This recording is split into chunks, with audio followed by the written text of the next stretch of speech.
ବୋହୁ ଆମର କଣ ପୁଅ ହେଇଛି? ନାଇଁ ମା, ମୋର ଝିଅ ହେଇଛି। ମୋର ଭାଗ୍ୟ ଯେ ମୋ ବୋହୂକୁ ଲକ୍ଷ୍ମୀ ହେଇଛନ୍ତି। ଶୁଣ, ଏ ଅଲକ୍ଷ୍ମୀ କଥା ମୋ ଆଗରେ କହନି।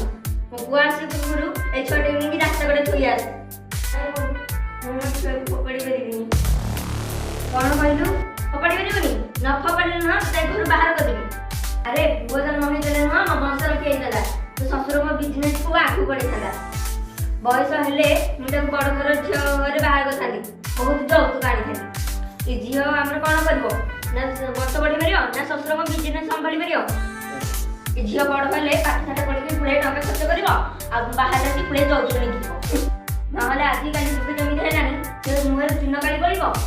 ଯା ତାକୁ ରାସ୍ତାରେ ଫୋପାଡ଼ି ଦେଇକି ଆସ। ଦେଖ କେମିତି ମା କହୁଛନ୍ତି।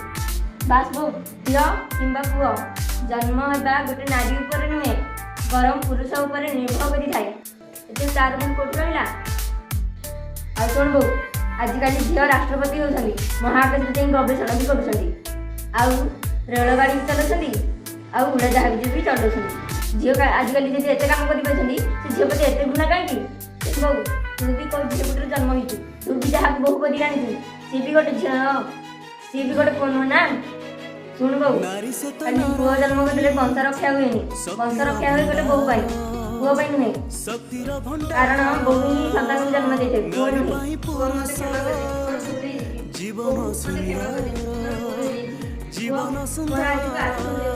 ମୁଁ ବଡ଼ ଭୁଲ କରିଦେଲି।